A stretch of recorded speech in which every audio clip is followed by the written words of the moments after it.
The Prophet, Allah's blessings be upon him, has prophesied a number of events which must occur before history can end. These events which will occur in the end time have as their most important of all events the return of the Son of Mary, Jesus, the Son of Mary, the true Messiah. And he's going to return not in downtown Chicago, but in Damascus. In Damascus. And there's another divinely appointed figure in Islamic eschatology. You may have heard of the Imam al-Mahdi, one of the supreme figures of the Shia, but also accepted by the Sunni. Imam al-Mahdi will be in Damascus when Jesus returns. He'll be in a masjid or a mosque. The prayer is about to take place. The Antichrist and the Israeli armed forces are outside. And then Jesus descends in the masjid. And the Imam recognizes him and says, "This is the Son of Mary." In much the same way that John the Baptist, standing in the river, when he saw Jesus, he said, "Here he is. This is the man you've been waiting for. This is the Messiah." And so history repeats itself. The Prophet said, Allah's blessings be upon him, about the Great War, otherwise known as Armageddon, but we have a different word for it. It's called the Malhama. It's going to be fought by an army which is going to come out of Medina. But Medina means city. So you have the Medina of Chicago, and you have the Medina of New York, and you have the Medina of London. But there's one city in the world which is known as Medina of the Prophet, Madinatun Nabi, which is in Saudi Arabia. So sometimes when the word Medina is used, it is confused with that Medina in Saudi Arabia. But in this particular case, it's the city. It does not identify the city. But the scholars who have studied the subject identify it as Damascus. That out of Damascus will emerge an army which is going to confront Rome. And in our last interview we did take up the subject of Rome. That there was a Rome which was in Rome, in Italy, which was pagan. And then Constantine took it to Constantinople. And that became the second Rome, which was Christian. And then subsequently, some centuries later, Rome then became Christian, discarding its pagan roots. And then when Constantinople was conquered in 1453, Rome then went to Moscow. So in the Quran, when the Quran was revealed, Rome was Byzantium. But prior to the Quran, Rome was in Italy, Rome.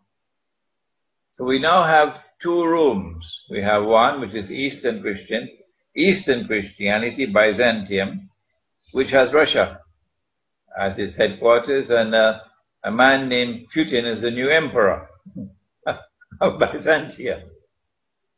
When he visited Israel recently, he was hailed as the new emperor of Byzantium. And then we have the other Rome, which was pagan, and now is Roman Catholic and Protestant, the Western one.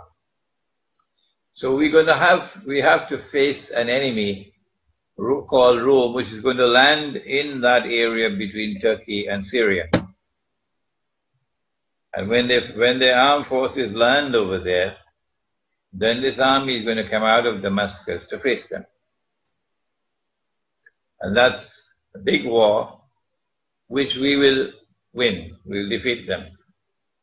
And when we defeat them, that Muslim army will then go on to conquer Constantinople. Some of the major events still awaiting to occur in history are the return of Jesus, the conquest of Constantinople, which obviously would be liberation from the control of NATO, and the defeat of a Western army in the area between Syria and Turkey.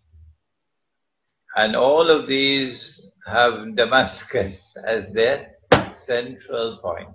So Damascus does play a very central role in Islamic eschatology. Thank you for clarifying that. At one point I thought you were talking about a Damascus army going to fight Rum, which is Russia, but you clarified that. One more question from Daring Dean's channel, from subscribers of his. How do we survive the coming wars? Can remote villages in the countryside guarantee the safety of Muslims from the upcoming destruction of the nuclear clash between Gog and Magog? I think the people who are most vulnerable to be wiped out in the coming nuclear war are those resident in North America and Europe. They're likely to be wiped out.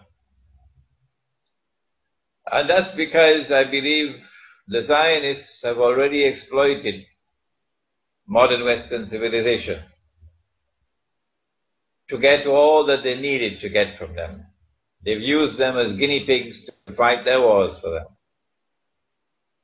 And now that Israel is poised to take over from the United States as the next ruling state in the world, it is becoming increasingly inconvenient for Israel to have this baggage on its shoulders, modern Western civilization. The modern Western man has a kind of a mysterious energy in him, intellectual energy. If you look at every single branch of knowledge, modern Western man has extended the frontiers of knowledge. If you look at the Olympic Games, modern Western man is winning all the medals. If you look at military power, modern Western man has the greatest military power in the world today. So there's some kind of a mysterious energy in modern Western man, and of course woman. And if modern Western man opens his eyes and begins to see the reality that he has been exploited and taken for a ride by the Zionists, he's being used now as a guinea pig. As Western man opens his eyes and begins to understand the reality, he is already emerging as a formidable threat, more formidable than Muslims. And so I believe the master plan is to get rid of modern Western man before his eyes open big enough to be able to understand and to constitute the gravest of all threats to Israel. The nicest way, the easiest way, the most effective way is to try to foment a clash between the two superpowers. So you have thousands of nuclear weapons being used, one against the other. And that'll be the end of modern Western civilization. What can we do? In Islam, we have the belief that life and death are in the hands of the one God. If He has ordained death, then nothing that we can do can prevent death. And if He has not ordained death, then no one can take our lives. It's called faith. And once you have that faith, you can continue your work. Regardless of what's happening in the world, you continue the struggle until the time comes for you to lay down your burden and go into the earth.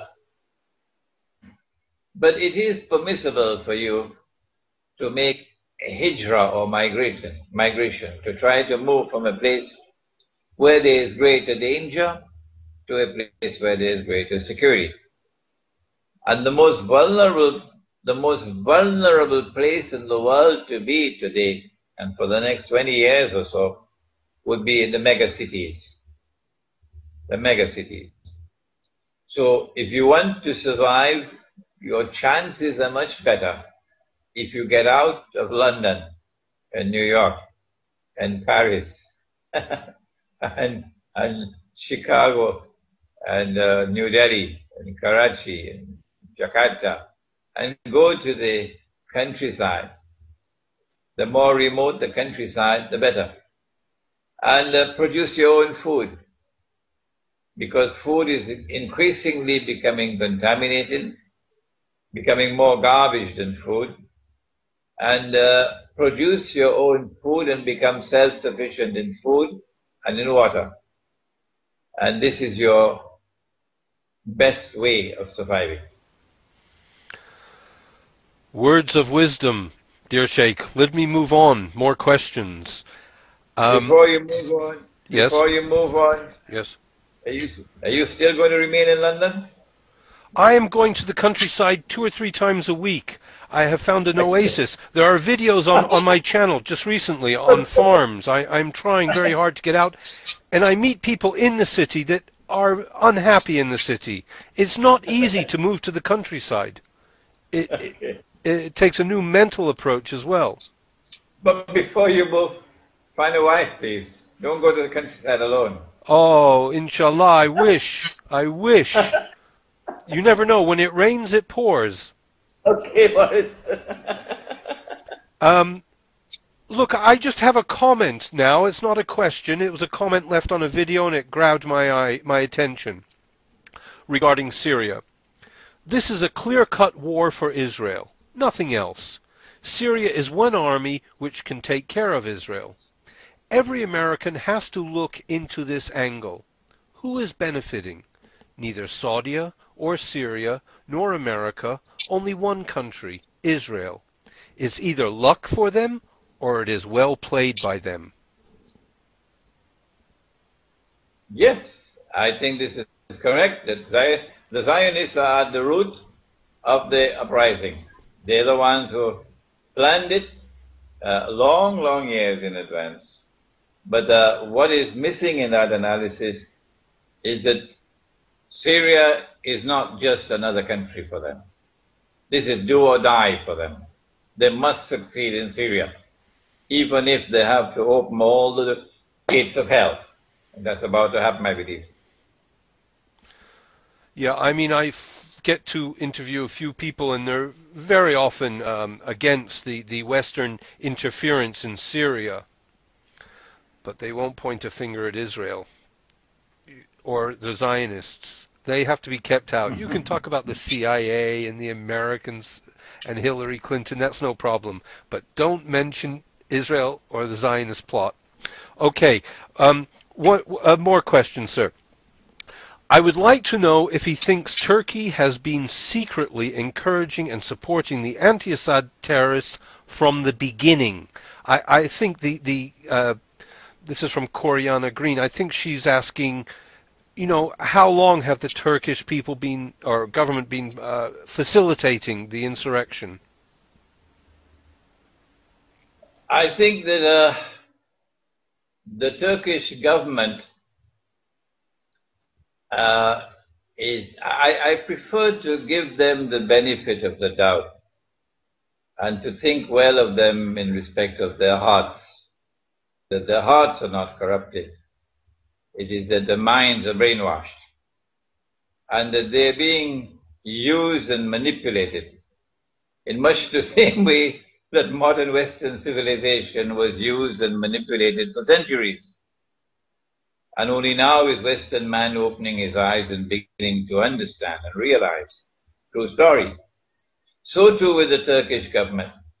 I believe that there was a sophisticated effort of brainwashing, and that at the heart of that effort of brainwashing was a Sufi religious movement based in, which has its headquarters in the United States.